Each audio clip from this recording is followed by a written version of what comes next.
So sorry, y'all. Welcome to another episode of Becoming a TechnoWizard. I missed a lot of days, or 2 days. I might just need to make Sundays my rest day because I think when I try to push for Sundays, you know, it's hard because my fam likes to do that as a family day, or whatever. And then if I try to push to do it and I do it, I end up feeling a little bit, uh, I don't know. Maybe I just haven't been. It's only been like 2 weeks since I started this, so not enough to really say, or 3 weeks now, almost 3 weeks. But and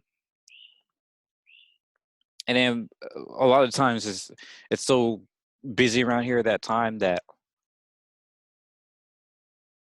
it's hard to carve out time to do a video and whatnot. Um, and then I feel bad afterwards that I didn't do a video, so I judge myself and ended up missing yesterday as well. So, ugh. So I don't know, but another reason I also felt bad is because I honestly wasn't making enough progress that I wanted to. My whole group is late again doing these dang prototypes. Um, we were supposed to, come up with some top ideas for each of us and then choose from those and then, really hone down what we're going to build and all of that. But we didn't do any of that. So it's very frustrating. Um, and I felt bad because I didn't do as much progress as I wanted to. Um, but whatever. I'll show y'all what I got, and then we'll just go from there. So here we go. So this first idea, like I talked about a little bit before, was I was trying to do the 3D space type of thing. So you walk in and it's just like the 3D kind of it's a virtual version of the community center that they wanted to build. And this is on their website, the Austin Outpost. I'll show you in a bit, but they made a rendering of what it should. Oh, excuse me, sorry. Gosh. They made a rendering of the virtual space or the community center that they want to build, and I was thinking of trying to turn it into a virtual thing. And I made it even harder for myself because I was like, all right, I'm gonna do it for mobile first, because they well, my instructor made a good point that even though the client wants a web, app, we all know that mobile is like the primary way most people interact with websites or anything like that. And if you can make it mobile friendly first, it makes it far easier to make a really good desktop web app. So being able to make this work in a mobile kind of format will make it far easier. It basically cuts down on all the excesses, because when you have so much screen real estate to work with, you tend to like just try to fill everything up. At least I do. I'm pretty sure most people do too, especially me, because I don't like white space. um, so tend to fill everything up. But the problem was when I started doing it, this was pretty cool. I do have to say that I think this turned out pretty well. Um, but for me, like especially when I got to like this part took a long time, and this is supposed to be a low fidelity mock-up, like like step above, paper wireframe. So it's supposed to be done pretty fast, but it took me like a long time just to do this first one, and I was like, "Eesh, that's not good." And then I started doing these other ones, like the second screen. It was even harder because not only did I had to figure out what was going to be on here, how I was going to squish down like a whole space into like a friendly, mobile friendly kind of format. But I also had to figure out how to portray the details that I wanted, like the information that I wanted. So when you go into the community center, it can't just be a literal virtual space, like a literal just a building, just like the rendering, and it has no information because people don't know what's going on there.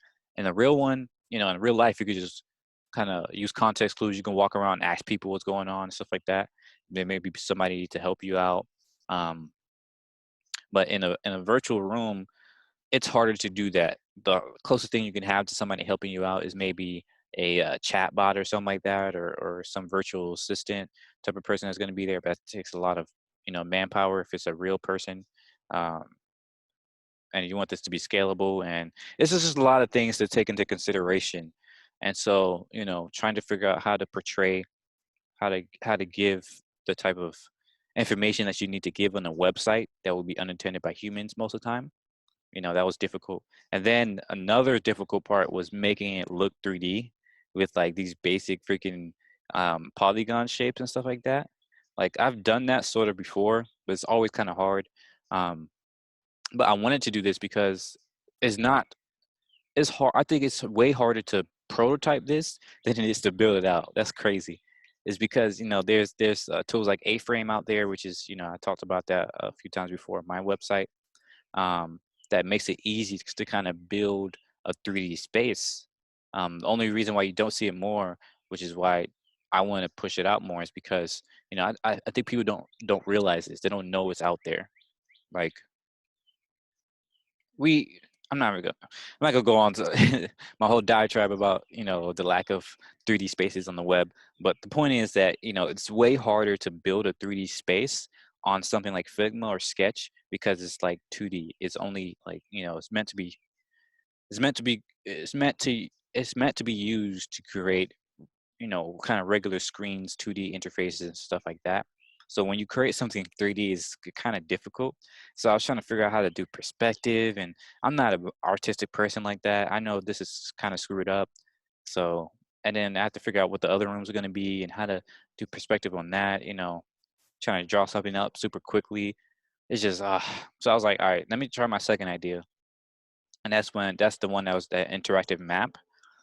So where you can see what's going on in the area by the different types of places in the community. You can see who needs help, and you can go there. My only problem here is, well, the problems here is one, which it's still a problem up here too, but using the real estate correctly, like I have to include like the search bar, not the search bar, but the browser bar, because it's an actual web app, not an actual. It's a website, not an app. So it's gonna have the actual, search bar, browser bar up here, and then maybe even like the regular phone interface there. So I might have to squish this down some more. Um, so originally it was like this, but when I put this here, I realized it wasn't enough space. So it's looking a little squished over here. And I could probably make the map even smaller, but uh, I don't know. I mean, it shouldn't be too bad. But yeah, I mean, I think this is turning out pretty well. Um, Pretty intuitive. You tap on a thing, get more information about it. Tap on a thing that needs help, and you can directly support it, see what they need. Um, just to give you good explanation of what's going on in the area. And then this interesting part that I was talking about before with permission. So the more you do in the community, the higher the level you are, and the more things you can see. So if you're level 1, you'll see different things. Level 2, so on and so forth. Um, Usually depending on how private they want to be or how much they want to trust people in the community with their information. But yeah. And yeah, this is another one I was playing with because I realized I also want to have like a banner going on. So if something happens in they have a live event going on, or if they have a upcoming event and somebody really needs help, they can feature that here. You maybe even have this animated so it could have different ones going through. um, and then I wanted to include a shop so you can directly support the community. So for Quell, perhaps they have merchandise that they're selling from different community organizations. So you can buy that here, and that will support this website in the community. And but I was trying to figure out how to include that. I knew I can just I know I can just extend this artboard, this frame, and make it longer, and then put all the information down there. But y- I need to. It's important to put things above the fold to where people can see it. Because if I just put like this down here, where it's below the fold, so that like as soon as you come in, for those who don't know, a fold is like it comes from newspapers. So when you get the newspaper, at first it's kind of like folded up in half, and you can see this front part, the front page, right? That's above the fold. And newspaper.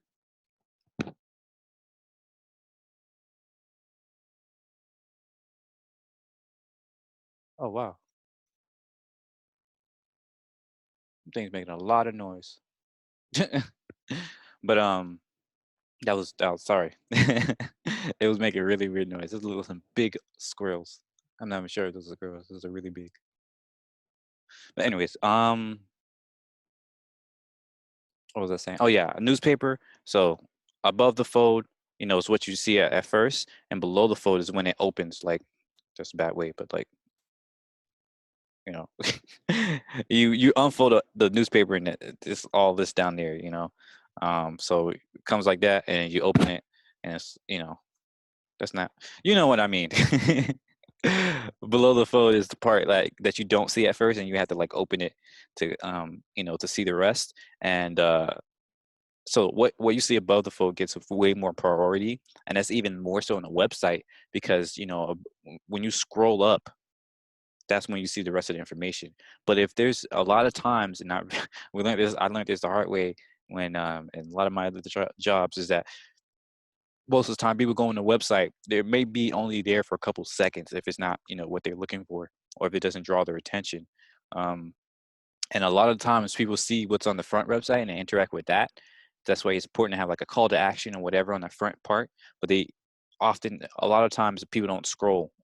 And so if you don't have something that shows you what's below, before they leave, then they will never see it. So I couldn't just put like the shopping center below the fold, even though that will make it a little bit more spacious. But so I'm trying to figure out how to put it up here that still makes sense. Maybe have arrows pointing down.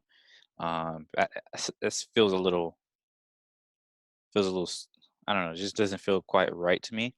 And I was just playing around with how to do these, because I figured there'll be a lot more initiatives than what's shown here. So have a spark for you to expand this area, maybe even moving this around. I'm not sure where though. And again, I had to squish this map down. So now imagine how small it would be if I have to squish it down again to include the browser bar in there. Squish this all the way down again. So I don't know if that's going to be as good, but I don't know. We'll see. I'm playing around with it some more. But yeah, that's what I have so far. I'm going to keep playing around with this. Probably going to stick with the interactive map.